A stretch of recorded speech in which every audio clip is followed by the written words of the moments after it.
What's going on, Founder University? On today's episode, we have one of the fastest growing fintech companies in the entire world on the podcast. We have Saud. He is the co-founder and CEO of a company called Venn. They are growing like wildfire, and they just raised $21.5 million. They just went through a huge rebrand from Vault to Venn. They are on a massive trajectory to become one of the next big fintech companies. So we had a great conversation covering all of that and much more. So enjoy the episode, and we'll speak soon. Okay, Saud, I think we're rolling here. Good to have you on. I'm looking forward to the chat. Likewise, thanks for reaching out and excited to chat. Yeah, exactly. There's a lot of things going on, and for any of the listeners or viewers right now, to give a little bit of context on Saud and his business, the co-founder, I don't know if there's a formal title to it as well as CEO or whatever title you want, but co-founder of Venn, which actually just rebranded from Vault to Venn. And I'm super excited to speak because there's a lot of things going on in your business, and you raised money and did this big rebrand. But the other side of it is I'm a customer, and you guys solved like a real problem for me as a business owner. So I love what you guys are doing, and I love sort of the vision that you're trying to go for Canadian businesses. So I'm excited to pick your brain as you're in the thick of things, I would say, in terms of like growth and strategy and building the brand and sort of putting gas on the fire. So I'm super excited to learn from you and shoot the shit and see where it goes. Yeah, likewise. It's been a busy couple of months, and thank you for being a customer. Yeah, for sure. And I wanted to start with one thing because I was looking at your background, which is interesting. And I find a lot of founders there's a couple of buckets. It's like, one is like, you're just a founder forever. And like, you just always wanted to start things and you sort of bounce around from industry to industry. And then I think the other bucket is someone who's like, was an employee at a company and sort of made their way up and had different positions and sort of saw problems that they could go solve. Looking at your background, you fall into that second bucket where you worked at a bunch of different companies, bunch of different roles, moved up within them. But it seemed like they were all in the FinTech space. So you obviously have a very good grasp on that. And I'd love to know from you as like a founder story or how this sort of originated. Did that play like a big part in how you guys started then and how it came up with the idea? Is because you were sort of in the industry or what was the origin story of how you guys got started? Yeah, I think even like way back before Venn, my parents were small business owners, and I always wanted to start my own business eventually. When I was in school, I started as like a mobile car repair sort of business, and I was kind of hooked. Like I almost wanted to drop out and that sort of stuff. But then I wanted to go the traditional path. So finished school, did some consulting, and I really, really didn't enjoy it. I was learning a ton, but just seeing how, and it's consulting for incumbent banks. So just seeing how they were operating was a little bit shocking for me. But personally, I was very, very interested in finance and fintech for a very, very long time. And I didn't quite get why things were not seamless. Like I was seeing advancements in so many other industries, but finance felt like it was kind of stuck. So that's when I started my own journey. I took a little bit of a leap of faith because I was so passionate about this. And I think I was reading one of your posts earlier today I think it was something along the lines of when you're deciding to start a business and what you're doing is pick something that really energizes you. And finance and payments, weirdly enough, was something that really, really energized me. So I decided one day that doesn't energize a lot of people. Usually it's the opposite. It like drains people when you think about finance, but for the right person, it gives you the energy. I think the big thing for me was just seeing that this is an industry that hasn't been changed while other industries were advancing so quickly. Like when I was in school, that's when Uber was starting to take off. And it's like, this is such a massive difference from what the cab experience used to be. I think Airbnb was starting to take off as well. And it's just changing hotels so much. And why isn't there anything in financial services? So I saw a YouTube ad for a company called Coho at that time. They were still based in Vancouver. I think they had just launched. I said, this seems like exactly what I want to do. So reached out to the CEO and said, hey, love what you guys are doing. Your mission, my personal mission, everything lines up perfectly. I want to join. Let me know what I can do. So he said, we really need help with customer support. If you want to do that, you can start in a couple of months. So no I said, way. That was just from a cold email out to the CEO of Coho. How big was Coho at the time? I think it was like 5 people. No way. So it was a very, they were just launching their beta or they had launched their beta. So it was 5 people. They were still in Vancouver at the time. This was before their Series A. So I ended up joining. It was such a big shift for me because I was consulting, working like on Bay Street in one of the big towers. and Coho had just moved to Toronto. So when they gave me the address to show up Monday morning for work, I looked. It looked like a house in Little Portugal. And I was like, "What is this? Did I get the right address?" But that was actually the origin story. Like everyone was working out of a little house in Portugal from a dining table. A month later, they got a proper office and all that sort of Yeah. stuff. But then I got to join on the ground floor. I got to see what it was like to build a business, and it reminded me a lot about when I was building a business in school, but just at a completely different scale. And I was hooked. Like, every day, there's so much in terms of challenges. You can iterate so quickly. You see the impact right away. So that was the sort of journey for me getting started. And when I was doing my own business, like classic founder challenge was I had no idea how to get customers. So that was the biggest sort of challenge for me. And seeing how quickly Coho was able to grow was really, really good for me. I kind of think of that as like if you want to go the super safe path, I think a really good way to become a founder is understand the pivotal points in a company's journey. There's like the 0 to 1, there's starting to scale up, and then growth stage. I would say growth stage is less important because very few companies actually get that far. So just Yeah. really figure out the 0 to 1 and then the sort of scale up phase. And Coho was a fantastic experience for me to really understand how you sort of set up the business, how you take it off initially. And I learned a ton. And then classic, I always wanted to do more. So that's when I ended up joining a European challenger bank called Revolut. They were thinking of expanding into Canada. They wanted someone to lead that expansion. So I ended up joining, and Revolut was in a completely different state. So when I left Coho, I joined as employee number 6 or 7. When I left, it was like 100-ish. And when I joined Revolut, they were at 450 employees. So very, very different company. So then just got to see what the experience was like operating at that stage of company. But I think Yeah. a lot of that, both of those companies had a very entrepreneurial spirit. So it just made it really, really clear that like I didn't want to start my own business because I felt super satisfied in those companies. I almost felt like I was building a business within a business. But Revolut in Canada didn't work out for a number of reasons, and it just was the perfect opportunity. It didn't work out because Canada's not a good market. Canada's a fantastic market.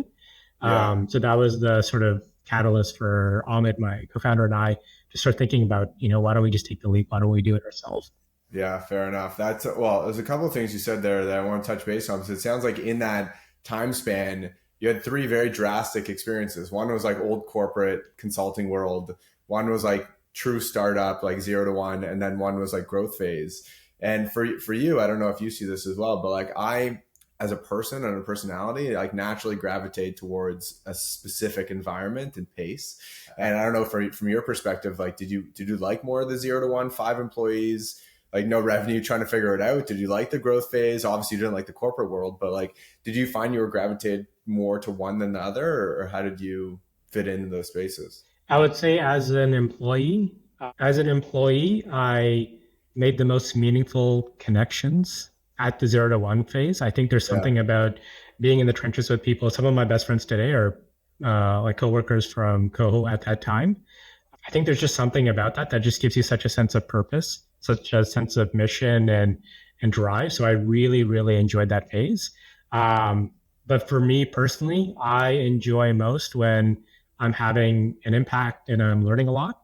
And you definitely are learning at the 0 to 1 phase, but I just think the rate of learning at the like growth stage is a completely different animal.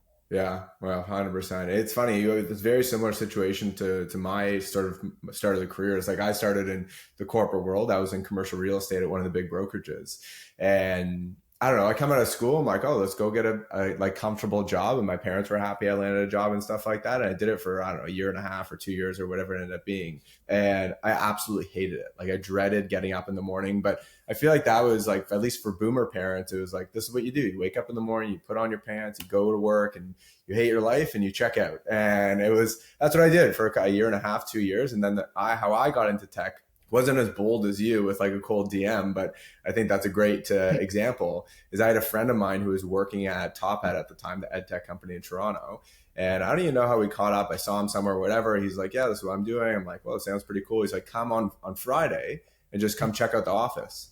And like old school tech, when offices were a big thing, is like Friday 4 o'clock, like beers come out, music goes Yeah. on, everyone hangs out, and I showed up and like my frame was just shattered. I'm like, whoa, this is work. And I was just hooked. I'm like, how do I get into this? And we went for drinks after. I'm like, hey, like, I love what you guys are doing, blah, blah, blah. I sort of said I like ed tech, which is such bullshit because I didn't like ed tech at the time. But he helped me get an interview. I landed the job, and next thing you know, I was in tech for the rest of my life. And yeah, it was amazing. That I don't think you have to be in this corporate world, and you don't have to hate your job. There's always ups and downs and struggles and stuff like that. But the tech world was amazing, and I missed that like in person 0 to 1 phase. And I'm doing 0 to 1 right now in my company, but it's completely different as a service business. But in person, as you said, like some of my best friends to this day, who I message and text and talk to all the time, are from early days Top Hat, because you're like shoulder to shoulder, just grinding it out. And the nice thing, I think, as you said, like you sort of build those bonds and relationships, is like you really don't know what you're doing, and you're out there problem solving every single day. And that creates so much like grit and community of like, hey, when you get a win, it feels way more substantial than when you're in a 500 person or 3,000 person company. Yeah. So yeah, I had a very similar relationship to the corporate world, and then to the tech community. Yeah. I think there's one thing you mentioned in there. It was the exact same thing for my parents. My parents were like immigrants to Canada, so their idea of a successful job or role was more in terms of how you dress for the role. So when I was doing consulting, I was wearing a suit and tie. Like, oh, our son's doing so well. They're probably so proud of you, taking pictures, sending it to your family and stuff. And then when I joined the startup, I was wearing shorts and t-shirt. Like, is this company going to be around? Is it okay? But it was so funny. And I actually have a ton of respect for companies that are able to do fully remote, because I think it is extremely tough, especially at the early stage. Just thinking back of the early days at Koho, it's just, there's going to be so many challenges. And it's really tough to really like rally the troops, make sure everyone feels like they're collectively working against this problem when people are distributed. But there's tons of examples of companies that do a really good job. Yeah. But I do think it's really, really tough. Yeah, for sure. And that was actually something I wanted to ask you about, because you posted about it, I don't know, a couple of weeks ago, a month ago, whatever it was, of like, hey, we've done the test, we were remote, we were hybrid, whatever. Like and I think you said you're like going all in on in office. It's like we're 100% in office, maybe 4 or 5 days a week, or whatever the structure is. You'll correct me if I don't quote the post exactly. But I'd love to know like your take on it. Is it just like the collaboration is unmatched, or you weren't able to do it effectively remotely? And I guess that's one thing of like, what was the decision and what are the benefits associated with it? And then have you found like significant negatives associated with it? Like, how are you guys thinking about it, or what was the decision-making process? I would say we went through a little bit of a journey. So when we first started out, it was 100% in person, because it was Ahmed and I working from my kitchen. That was like the first 6 or 9 months. And then after that, we hired a couple of engineers, and then we had a small office. And we wanted to move fast. We didn't have a ton of funding. So we wanted to not limit ourselves to hiring just downtown Toronto, that sort of stuff. So then we switched to more of a hybrid or remote model. Yeah. But as we started to grow the team, especially functions that, I think engineering is a function that makes a ton of sense for it to be fully remote. Like there is collaboration, but not as much. The work does require deep focus, quiet environments, all that sort of stuff. Yeah. But as we started to hire more non-technical roles like operations, product, marketing, sales, I think there's a huge value add of being in person and really feeling like you're not in this alone, and also just feeling like a team and a culture. I think the biggest thing that I struggled with when we were hybrid was culture wasn't something that happened on its own. Culture was something that you had to be super intentional about. You have to plan in advance. You have to do that sort of stuff, which is very important. Like you should dedicate that time towards it. But I found that when we would do hybrid, the days that we would be working in person, everyone just left so much more energized. They left feeling like they really understood each like peers on a better basis, and really understood our customers a little bit better. I think there's something about overhearing conversations. I think it's like super cheesy and overused, but just overhearing like sales being close to customer support, being close to engineering, where engineering can literally hear our support team speaking about, oh, it's like the second customer that's running into this issue. Let me give them instruction. They're like, what's the actual issue? Maybe I can just help you fix it. Where when we were remote, it was more so, it almost felt a little bit more transactional, and it was tough for us. After that post, I think there's some people that were super bullish on it, super bought in, and there's another cohort of people that aren't. But Yeah. I ultimately think each individual needs to pick what is the best environment for them. But ultimately, the business's job is to set up the company and the team to be as successful. And successful is delivering the most value for your customers. So if you can do that being fully remote, amazing. If you can do that being hybrid, amazing. Like you just need to Yeah. pick what's going to let you move the fastest. Yeah, fair enough. And I think there's a fit for everyone, and it's still a very polarizing topic of like Mhm. remote and in office. And I even saw someone posting about like working 7 days a week now in office, and it's like everyone's trying to take very hot takes on it. But yeah, you got to figure out what works for you. And I don't know if this is something you found, but I find that it can be used as a competitive advantage or disadvantage, because as an advantage, like as you said, it's way easier to build culture. Like I've worked in remote companies, I've worked in in-person companies. The only people I actually built relationships with and became friends with were in-person companies, because the culture was so tight and close. And the remote ones, you're sort of, as you said, transactional, was sort of there just doing the job. But the thing that I find is like the more senior people tend to want that flexibility of like, if they have a job that is comparable comp, comparable company size, whatever it may be, and one's remote and one's in person, the remote job, in my opinion, has leverage over the in-person one, because those people who are more senior or maybe older or have kids or whatever, or have to commute, like they want that flexibility. From a talent perspective, like have you seen any downside from having an office? Like is that a hill you have to sort of climb up and battle, or how's that been so far? I think the if you want the biggest talent pool, you be as open as possible. You do hybrid, you just do flexible. But for us, I think there's a ton of talent in Toronto, so I don't think we're super limited. I Yeah. think it is a little bit tough to your point of I think in terms of someone's professional career, as you become more experienced and move up in your career, I think the flexibility becomes more and more important because the rate of learning is could be decreasing.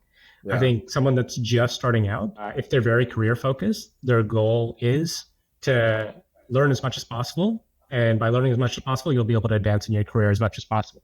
And Yeah. I think the rate of learning happens best when you could be next to someone. There's no better way to learn for me and for others to just be a sponge sitting next to Yeah. someone. And I think that's super tough. Like I did work at a company that was fully remote. It was just I think there was a lot of more times where I was forced where rather than just being able to turn to someone and ask them a question, I need to spend more time trying to figure it out. I might invest a little bit more time and effort going down the sort of wrong path, which you should do. Each person should just not default to turning to the person next to them. But I just felt like I wasn't learning a lot. And then you end up having to also hire a more experienced and senior team. And that more experienced senior team, you need a really good mix Yeah. because you do need people that are going to be boots on the ground that are actually moving quickly, that are experimenting, that have sort of a new perspective. But then Yeah. you do need the more experienced folks that have done it before, have a really good idea of how to go about doing things. Yeah, 100%. Well, whatever you guys are doing, it's working. And the other thing I wanted to speak about, we'll talk about a couple of things with the business now, because I think it's a very interesting stage right now with Venn, is like you, and this is obviously public news now, like you've raised, I don't know, 21 million or something like that in capital. You went through this big rebrand, and I've been in companies that have raised a lot of VC, and I've had a couple companies that turned to zero. I've had a couple companies that have had exits and been successful. But from your side, in terms of raising capital, like you're in a space, I assume, where capital is a necessity. Like you can't grow this profitably, or you can, but it'd be much harder. Like, is your vision for the company to go for that home run and $1 billion exit, or what are you thinking when it comes to raising capital and scaling? Because it's things have changed from 10 years ago. It was like, hey, raise as much money as you can, spend it all, and just do it all over again. And now it's sort of grow more cautiously and profitably if you can. But what's your thought process, and what's your sort of end goal with raising VC money? The short answer is we want to build a massive business, especially in financial services. It is a costly industry. There's a lot of upfront costs. You have to navigate regulatory and legal and making sure you're complying with all those sorts of things. But we really want to build a massive business. I think it was going to what I was mentioning a little bit earlier. Banking and the financial institutions in Canada, they haven't changed. I think all of them were created like within the same decade, 250 years ago. Is a very, Yeah. very long time. And there hasn't been a real competitor. So that's why we really raised this funding, is to double down on the two things that have led to our success to date. Number one is product velocity. We can go more into this, but it's really hard to get someone to use like a banking or a payments product unless you're able to service most of their use case. Yeah. Canadians don't want to use one provider for this, one provider for that, one provider for this, which I think Americans are more open to that, which meant we have to build a more robust product, which does mean more investment, a bigger team, more complexity. And I would say the other piece is our customers are small businesses in Canada, medium-sized businesses in Canada. It's not a consumer product where we can focus very heavily on maybe like marketing or that sort of stuff to grow quickly. We have to really meet them where they are. So we'll have to build more of a sales team to reach out to them. Yeah, fair enough. And I want to ask you a very specific question about the company and where you're going, because, and you correct me if I'm wrong, there seems to be a direct parallel to the evolution of banking in the US, which is obviously a much bigger market than Canada. And I sort of see it as a parallel of like Wealthsimple and Wealthfront. Like Wealthfront was this huge investment business, like tech focused business in the US. Then Wealthsimple launched in Canada, and they've been extremely successful. And I see a very close parallel, again, correct me if I'm wrong, with Mercury in the US. And they have like 200,000 businesses banking with Mercury, and you guys have 7,000. Do you see that as a benefit of seeing someone who's bigger and whatever in a different market that you can learn from and see what they've done to be successful? Or you're sort of in a completely different world and you just do your own thing? Or like, what's your take on seeing people who are in other markets provide similar services? Is it benefit or is it an issue for you guys? What's your take on that? I think it's validating, especially for what we're doing. Canadian businesses are unique and different from American businesses, but I would say maybe it's 30 to 40% unique. It's not 100% unique. There's countless examples of what we're doing and what we're building being incredibly successful in other markets. Like in France, there's Conto. In the UK, there's Tide and there's Starling. Mercury is an example. In the US, there's Brex. In the US, there's a bunch of them. So this is something that's needed globally. Like every business needs access to better banking. I don't think many people are going to disagree with that statement. Yeah, fair enough. And it's so funny. I see these things. And like for me, when I started my business, I just set up a TD account because that's where I was banking. And I walked into the branch, set it up, and I'm like, okay, I have a bank account. And then I realized like all the negative things that go with that. And I just took it at face value. I'm like, you gotta go walk in and do your wires, and you have to like order a checkbook online. You got to wait for credit cards and whatever. It's all this like I just thought was status quo. And I don't even know how I found Vault. Maybe it was through LinkedIn or something. Someone was posting about it. I'm like, oh, well, I'll sign up. And I spoke to one of your sales guys, Leo, and he walked me through it. I'm like, it kind of seemed too good to be true. It's like, okay, now I don't have to walk to the bank, do wires. Now I only pay $10 instead of $50. Like, why is this? The big banks should be providing the better service, but they're not. And luckily I trusted you guys and signed up, and it's been great. But yeah, it's interesting that some people see like things as status quo and say like, hey, let's go change this. Or some people see status quo and be like, okay, that's just status quo, which was my approach to it. But obviously you took the approach of like, this should be better and let's make the change. From your side of it, are there any, and maybe this is like putting you on the spot, but are there any other opportunities that you see, maybe not in banking or other things, where it's like just old school status quo and like there's a huge opportunity to change that or start a business in that? Like unrelated to what we're doing? Yeah, it could be in finance, could be in something else. Like you guys took an opportunity of like, hey, this is clearly old and broken. Like, let's just provide a better service and product for it. Is there anything else that you think is in that realm of like, this is old and clunky and can be improved by modern technology? I would say recent examples is we're planning a team offsite. And one of the amazing jobs of being a founder of a small company is you get to plan offsites, and there's a lot of things that you need to do. And I was shocked by how difficult of a process this was in terms of just arranging flights and hotels and that sort of stuff for 15 people. Yeah. That just seems like something that should be solved. That should be something super easy. And when speaking with friends that work at companies that are a little bit bigger than us, like, how do you guys manage this when you guys do like a team retreat or company retreat? Yeah. Like, oh, like there's one person and that's their job or project for the next month or two. And it's why it should be super easy. Yeah. Yeah. So that's one that comes to mind. I think another industry that's extremely old school, antiquated, that can be changed is just the general concept of franchises and how franchises are run from a corporate governance perspective, from a payments perspective. It's still incredibly old school. There's so much paperwork involved.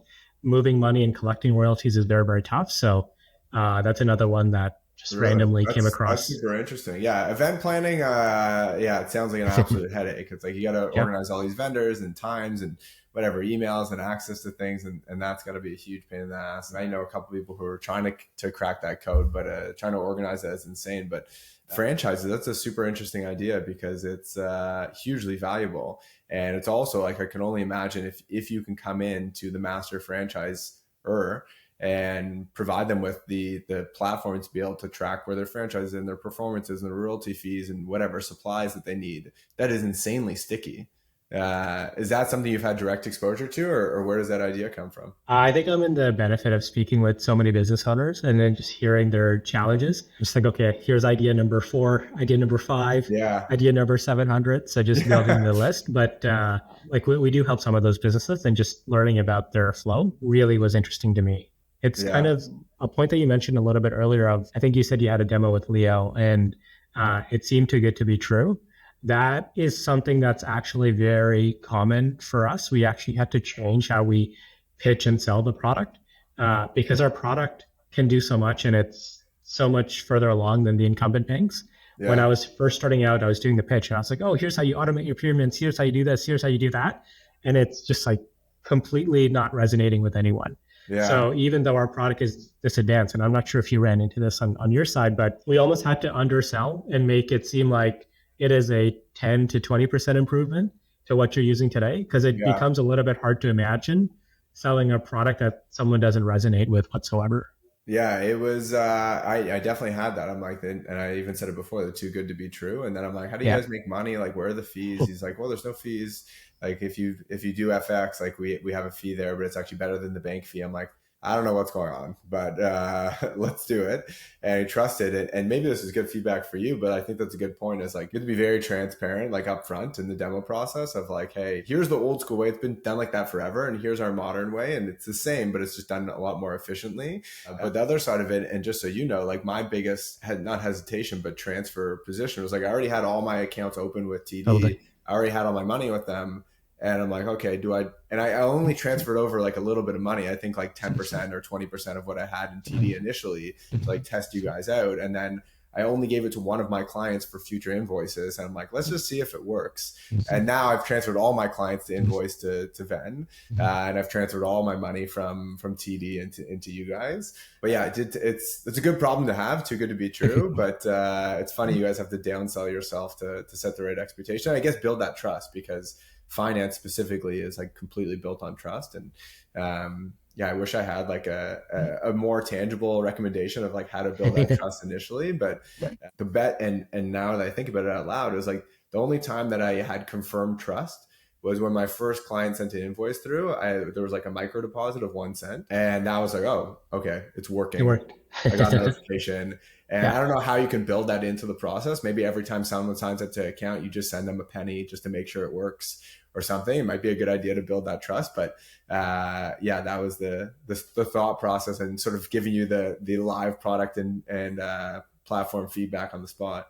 We have the same thing. Like if I think the easiest way to, I don't think you can tell someone to trust you, especially if in the industry we're in. You can build trust through being transparent, through being human, and actually letting them speak to like a person on the team. Just really good communication. But ultimately, you're managing, or people are trusting you with their money, which is the lifeblood of any business. So the easiest way we see trust being built is I just tell people, hey, just add $10. If you don't want to, I'll send a like I'll do it myself. I'll send you a Yeah. $10 e-transfer. It'll go into your Venn account. You can do a conversion and send the money back externally. And that's it. So that's a super common, like exactly what you're describing. It's very, very common for our customers where they'll add $10, they'll add $100, they'll do something small. And as Yeah. soon as it works, like, okay, maybe I'll up it a little bit and up it a little bit. Yeah. Are you And doing it? and Are you doing it now and sending everyone $10 when they sign up, or is that no, the current growth strategy? no, not anymore. But if someone is really on the fence, I'm like, just try the product.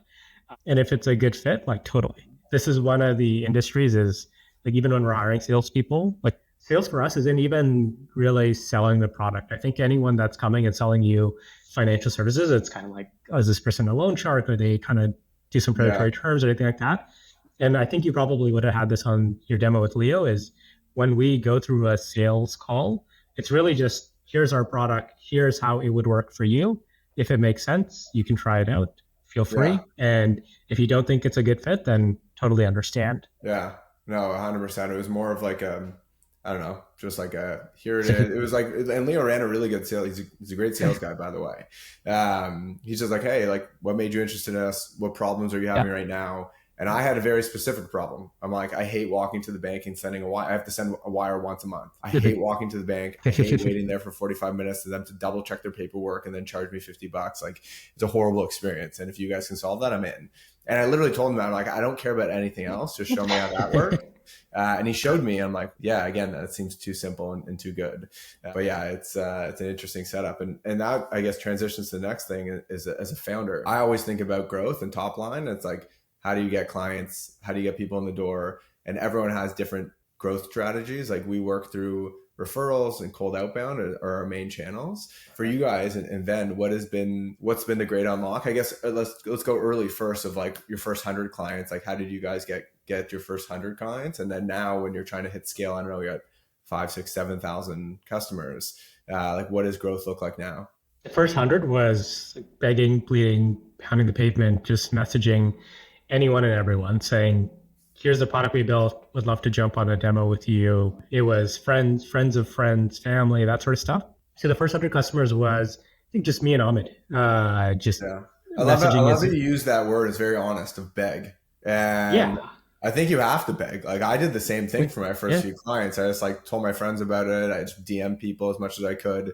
And when you think about it, you're just begging. And Yeah. as a founder, if you're willing to beg, I think that shows your level of commitment to actually winning and getting clients and growing a business. And if you lose that willingness to beg, you're probably a little bit too floating up in the air in CEO and founder land, and you're not as grounded as you should be. Yeah. Any strong ego is going to be your demise. Yeah. So you have to abandon that at the door when you're getting started. But that was honestly it for the first 100. And then once we got that first 100, it was really understanding, because even like, I don't come from a sales background. Ahmed didn't come from a sales background, so probably made every mistake. We did everything wrong. Like, we were running demos terribly. We never had any call to action at the end. We weren't setting it up for an agenda and all these things. But I think the really good thing was we learned it the hard way rather than being given like, here's the structure, here's how you should be doing it. So it really helped us understand like, what's the best way to pull out pain points and understand why customers might be using us. After we got the first 100, it was really looking and seeing how customers were using our product, trying to see, is there a specific niche? Is there a use case? How do we try to find a lookalike audience for those customers, and then understanding where they live and how to reach out to them. I would say that was sort of the first 100. And then after that, we started experimenting a little bit with marketing. So we ran Facebook ads, and Facebook ads early on was very successful for us. Like, the ROI with that was very, very high. But we learned the hard way that a channel isn't going to be your channel forever. And a specific channel could also just completely stop working after a month or 2 months. So I think there was some change in terms of how Facebook would help you market to a specific audience. And we found that Facebook performance was going down month over month. So, okay, let's go back to what was working initially. So now we did sort of started doing outbound and outreach. So we were doing emails, we were doing calls, we were doing LinkedIn. And I would say every month or 2 months, what's working for us changes.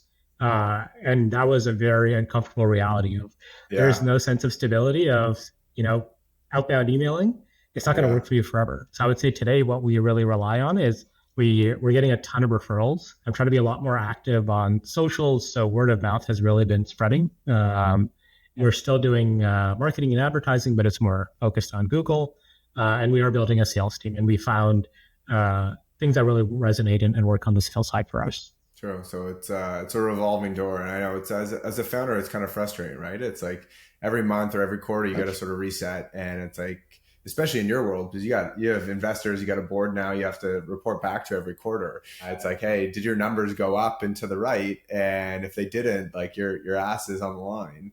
So you really need to make sure you find the channels that work. But the problem is these channels change all the time. Yeah, it's interesting as a founder that it's sort of like a cat and mouse game, but you have to try a bunch of different things that work. And it's funny, I just spoke to, we did an interview with a buddy of mine who runs a growth marketing firm or a growth consulting firm. And they were talking about working in FinTech as well, which he has a bunch of clients there. Mm-hmm. And he said that they ran these digital campaigns and they worked, and the next quarter saw things fall off, and he had to like Yeah. convince them to run like an in real life campaign where they bought out billboards and buses and stuff like that.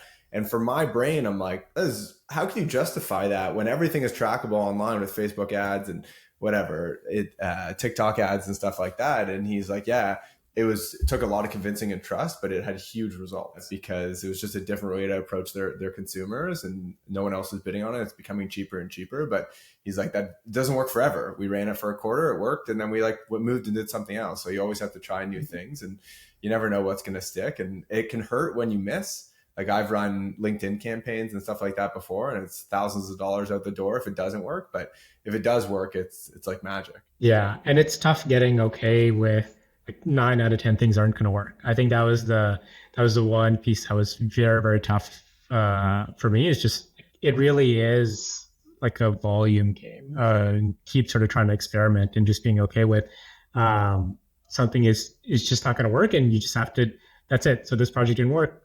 Maybe we'll revisit it, try it again in 3 to 6 months, and let's try the next thing and just keep iterating.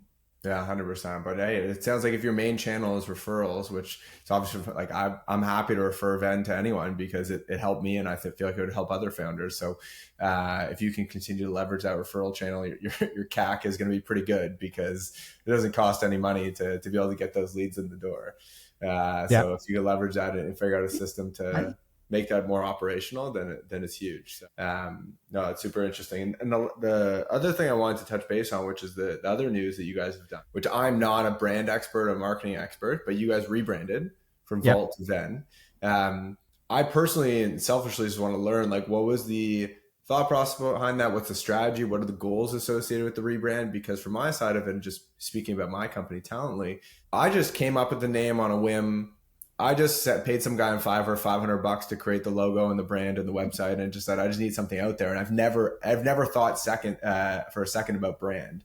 I know I probably should, and it would help me in the long term in building it. But my brain's just not wired that way. But clearly, you guys made a conscious effort to rebrand from Vault to Venn. So I'd love to pitch me on why rebranding is valuable, and I'm interested to hear what your thought process was. I think it's the first impression you have with someone. And if your first impression is something that's very specific, they might bucket you into that.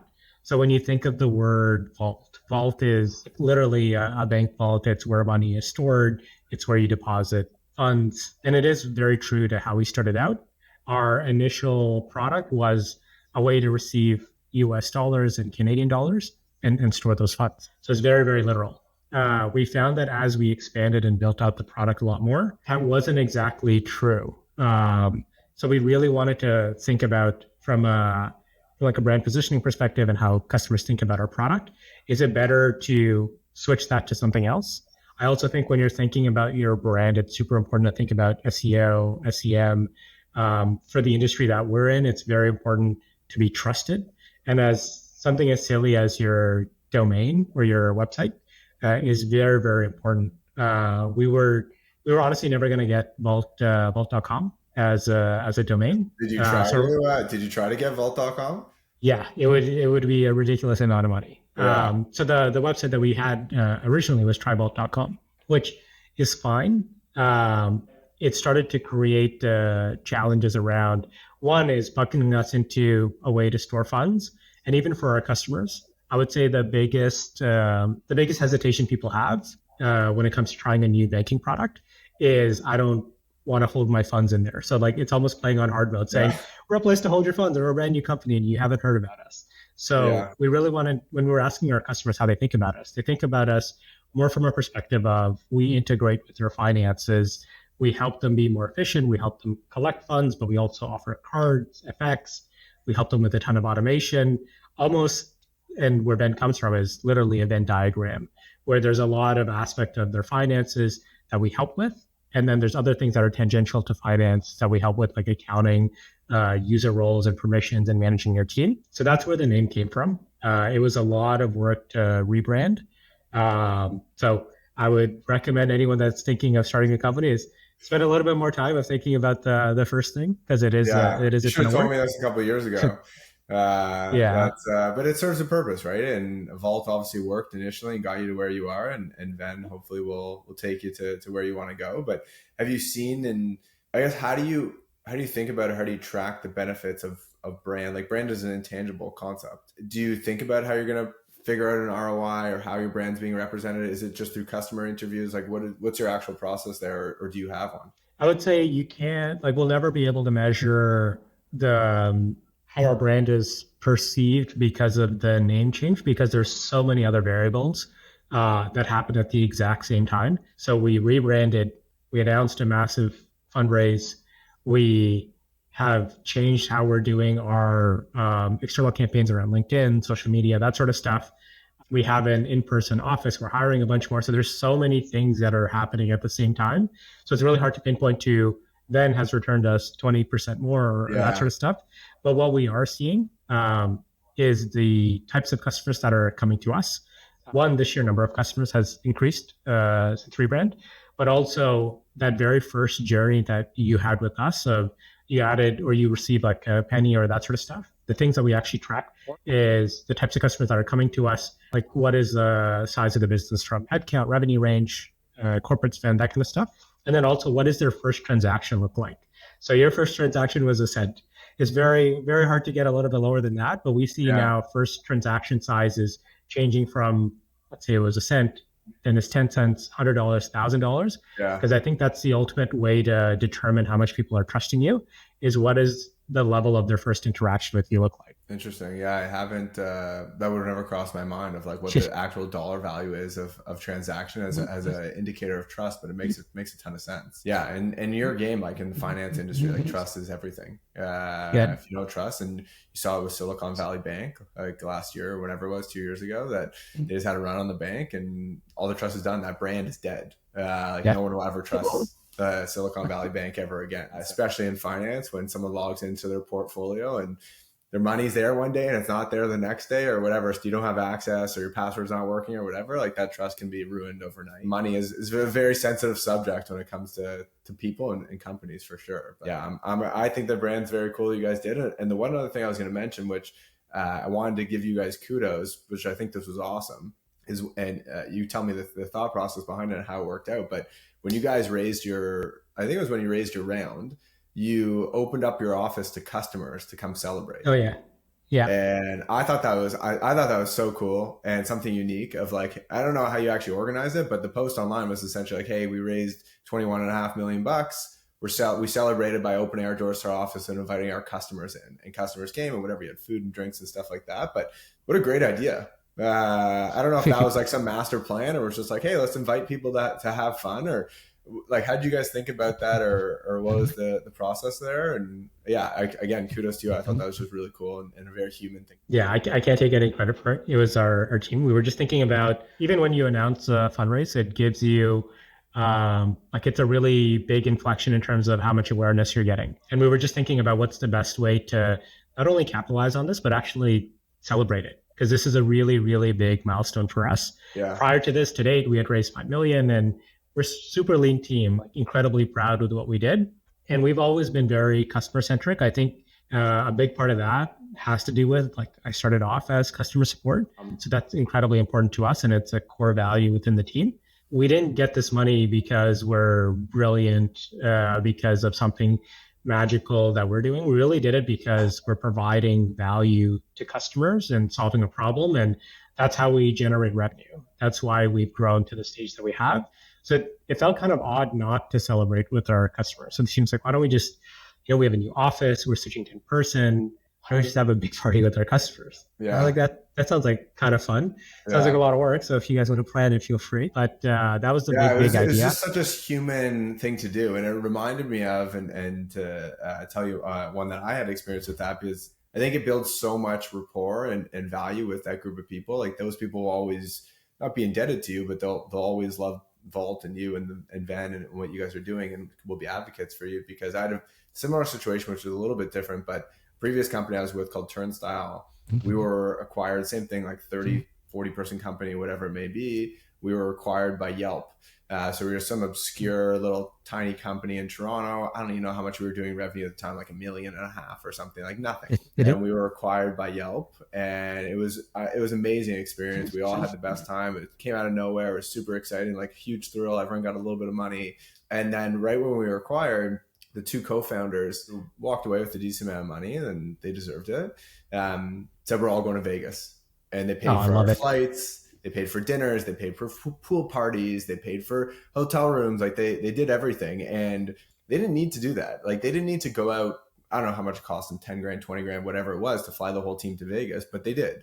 And it was such a human thing to do of like, hey, we won together. Like I'm not going to go and squirrel all my money away and buy a crazy house or whatever. Maybe they did. But I'm like, let's celebrate together and do it together, and we'll front the bill. And everyone is so grateful. And to this day, we still talk about that weekend. We still have memories. It built like an amazing culture with everyone. Unfortunately, I think everyone's left Yelp from now, or maybe there's like 2 or 3 people still hanging around. But I think in business, you just have to do the human thing, and it goes a really long way. And I had a similar situation last year. Like one of our early customers who like trusted us to work together, we have hired a bunch of people for them in South Africa. And one of the guys just like clearly was just slacking off, wasn't working, lied about things on his resume, like just wasn't who he said he was. And he interviewed incredibly well. He started work really well. And then he started to do shady shit and not show up and whatever. I heard about it, and I said, like, first, I'm so sorry that this happened. Second of all, no questions asked. We're going to give you a full refund. Like you won't be out a dime. And at the time, early stage of my business, like that was not a significant amount of revenue, but it was revenue that mattered to me. Like that was, I see my whiteboard here and the number was going up, and that day the number went down, and it hurt to do it, but it was just the human thing to do in that moment of like, hey, you guys got screwed. Like that's completely on us. Here's all your money back. Like, I don't want you guys to be out for them. And they've come back and hired more people because we've provided good service, but also I'm sure that gesture played a part in it. I think it's just a good reminder that like doing a human thing in business, a lot of the time will outweigh doing like the strategic thing on a spreadsheet. I think, I think this is super important. Someone else asked me about, like, is there any shift from or like being an employee to running your own company? I think there's an immense sense of responsibility, both for our team and our customers, because the human thing, to your point, is our team is not just our team. Our team is their family. Like we have team members that have children. So this company, what Venn is doing, is actually providing for multiple people and is actually having an impact on their life. And I think the exact same goes for our customers. Our customers are small businesses. I think a lot of people do lip service to small businesses. They're backbone of our economy and they're this and they're that, but like how many people actually show up for them? So it just seemed like a super simple thing that we can do to recognize them for, because they took a leap. They took a trusted faith of trying us out, using us, and continuing to trust us to this day. So we need to be eternally grateful to them for that.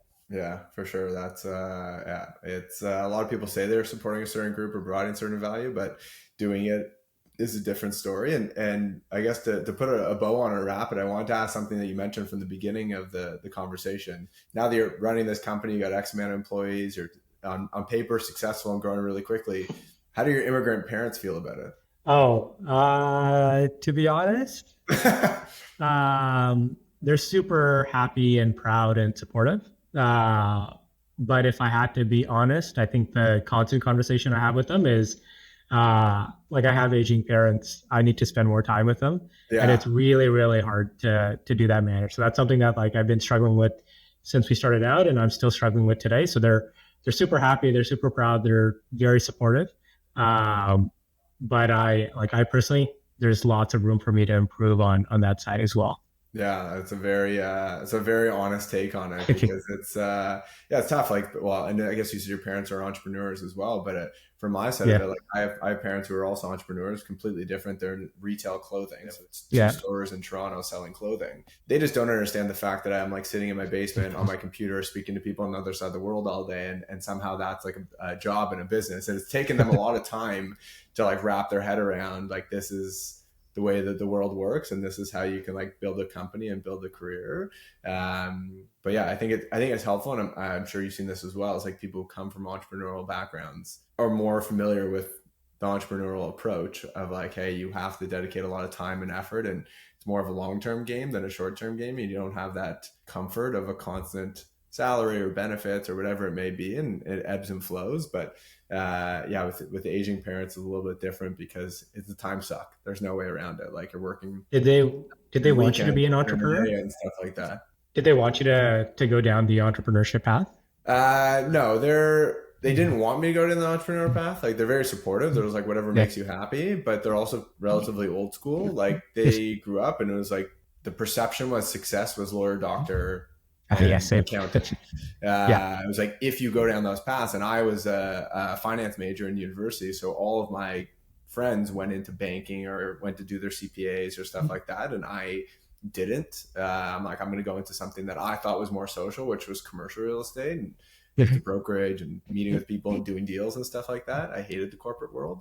But yeah, they're very supportive of everything I do. I think they just didn't fully grasp tech or remote work or sending whatever wires across the world to make deals. Like they're a very transactional business. You walk in, you buy a jacket, you pay the money, and they're running a business. But yeah, they're very supportive. They definitely didn't push like job or entrepreneurship. It was just like, hopefully you have a great career and wherever it goes, it goes. But I think there's that big gap of generations of like, hey, at least, I don't know if this is something similar to you. Like my parents were of the perception of like business is in your neighborhood.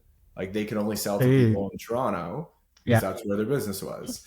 And now I tell them I have a client in Germany or the UK or whatever, North Carolina. They're like, how do you get in touch with them? Like, why do they trust you? How do they know you? Like, why would they pay you?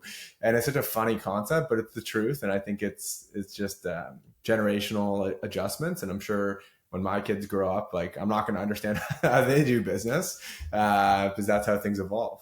Yeah, it's the same thing. My parents have a retail store, and I think the biggest difference for them is when their store's closed, their store's closed. Where for me, like there's no such thing as closing or like done for the day, that sort of stuff. So I think that's one of the big differences. Yeah, 100%. That's funny. Well, I wanted to tie it full circle from the parents from the beginning to the end, but yeah, I'm personally, this is no sponsored interview. I'm a big fan of Venn and what you guys are doing. So you've made a huge help in my business, but yeah, I appreciate you jumping on. And I guess if anyone wants to connect with Saud, like what's the best way to get in touch with you? Saud at venn.ca.